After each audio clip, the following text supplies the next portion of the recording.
Star Trek, the original 4 movie collection 4K set review. Alright, so let's get into this set here. This set is kind of a mixed bag, and let me explain this set. So this set came out, I think, 2019 or 2020. I can't remember. But this set is very confusing about how they put this out. And it has a lot of new announcements that are very exciting, but also are just like, why did you not do all this in the first place? So this set, let's talk about what's wrong with this set. So when you open this set up, it's the 4 movies of the original series, the original cast. We're talking William Shatner, Leonard Nimoy, and so many others, right? And it's got the motion picture. Now, this just has the theatrical cut, not the director's cut. We have The Wrath of Khan, which does have the director's cut and theatrical cut, which the director's cut's better, so my personal opinion. Search for Spock, number 3, and then The Voyage Home, which is number 4. Now, if you know the Star Trek franchise very well, when it comes to movies starring the original cast, there was actually 6 movies, not 4. So where are the other 2? This was a question that was asked by many fans when this set came out, and they were very confused, because what are you going to do? Make another box set just for 2 extra movies? No. It was very confusing. And most people did not assume, actually, that the motion picture was going to have its director's cut released on Blu-ray or 4K. Actually, William Shatner once went into an interview and said that was never going to happen. That's why a while ago I actually ordered that movie, the director's cut, on DVD, because there was never going to be a Blu-ray for it, off of eBay. That has since been a retracted statement because, well, it's coming to 4K. And that's the confusing thing about this set. So now we are getting a 6-movie set with all the original movies. But for those of us who already have the 4-movie set, the other 2, which is Undiscovered Country, is going to have theatrical and director's cut 4K set that's running at a price point on Amazon for $20 for pre-order. The Final Frontier, also running for pre-order for $20 on 4K. And then we're also getting a director's cut set for the motion picture. Now it's getting a standalone slipcover edition, and then it's also getting a collector's edition that's running at a price point of $100. So I think this set is very disappointing because of that, because if you waited on this set, you made the best decision for your wallet, because now they have a 6-movie set coming out, and you can get all 6 of them on one set. And me, I'm personally annoyed by this too. Now, luckily, I didn't pay for this set. I actually got this as a Christmas present. But it is frustrating as a fan, right? I want to be able to watch all these movies in succession, and I wasn't able to. And I was like, do I buy the other ones on Blu-ray, or do I wait for 4Ks? And I did wait for 4Ks, and now I'm excited to pre-order those movies, the ones I don't have, and watch them and review them and talk about them on the channel with you guys. But it is like, why did Paramount do this? If the remasters weren't done for all of them, us fans could have waited until they were done. In fact, we would have preferred to wait for this.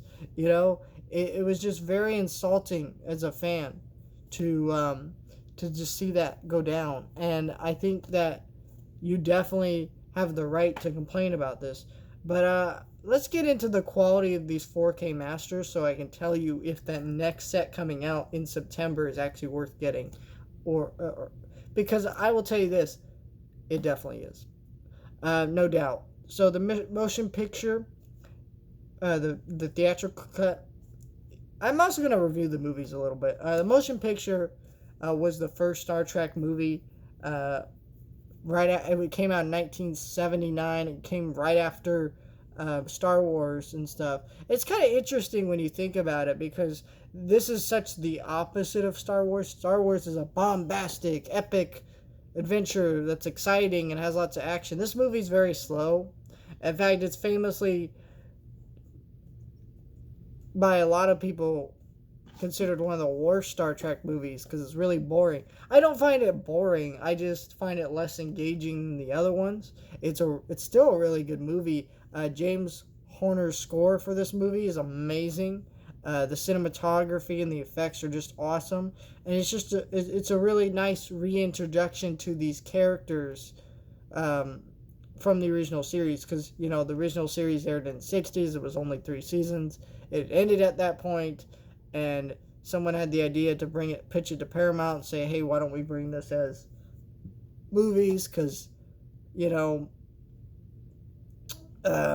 so much more to be done with this. And thank God they did, because movies are where this franchise really saw popularity. I mean, sure, the TV show reruns were doing good, but if they had never made movies, who knows if we would have ever gotten to the Next Generation and their movies, and the newer trilogy of movies, and all the stuff on Paramount Plus that we have now. So yeah, it's really neat. And then so we have, and even a lot of the movies have stuff that we now know as stuff that's always been a part of Star Trek, but they didn't even come from the original series. It came from the movies, so it's really neat. And it was kind of like a revelatory experience, kind of discovering all that again, because I've seen these movies before, but they were very vague, fuzzy memories. Like, I kind of barely remembered them. Wrath of Khan also looks amazing as well on 4K. This is by many considered the best Star Trek movie, and I have to agree, because this is the one that Star Trek fans love and that non-Star Trek fans love. I mean, that's how good this movie is. It's also just a great story about a character like Captain Kirk, who's now getting older and having to face mistakes that he made, and ties really well back into the original series. I mean, you don't have to watch the original series to understand the episode or the movie, but it would definitely help with context, and you understand Kirk's mistake and who this Khan character is, and it's just a really great story. He's a really great villain, and director's cut is fantastic, and that also looked amazing in 4K. You have The Search for Spock. Now, I noticed the first two in this set looked the best, and I think that's just because maybe they had more time to work on the first two, and also the first two required a lot more work and attention when it came to upscaling them. So I don't know, but The Search for Spock was awesome in 4K as well too, but just not as good as the other two. I've never been a big fan of Search for Spock. I think the problem with Search for Spock is, yes, they felt the need to bring back Spock, and I appreciate that they did, because I enjoy his role in the next movie, but it's like, it does sting a little bit after you're coming off of Wrath of Khan, and the story's not as good or engaging, so it's always been one of my least favorite out of these 4. And then we have The Voyage Home, which Voyage Home is another one that's considered one of the best, and also looked amazing in 4K. I mean, these have all looked great in 4K. You guys should definitely buy the set, but this one, this is the one where they go to modern day. Now, modern day from when it was made, which was the 80s, so not modern day, but and they're trying to get home, and there's a lot of, it's a pretty goofy movie, actually. It's not really as serious or normal Star Trek alike, if you would say. But I still think it's really good, and there's so many great gags and funny moments with our characters. And what I really liked about these movies is I did watch the original series. The original series doesn't do an amazing job at making you love these characters. It's these movies that do. The show is just kind of fun, wacky adventures and sci-fi. And they're fun and interesting, and they got some cool themes and ideas. But I really grew to love these characters by watching these movies. So this is a great set to get if you just want these and can't wait for that 6-movie set. But I would recommend waiting for that 6-movie set. These are great 4K remasters.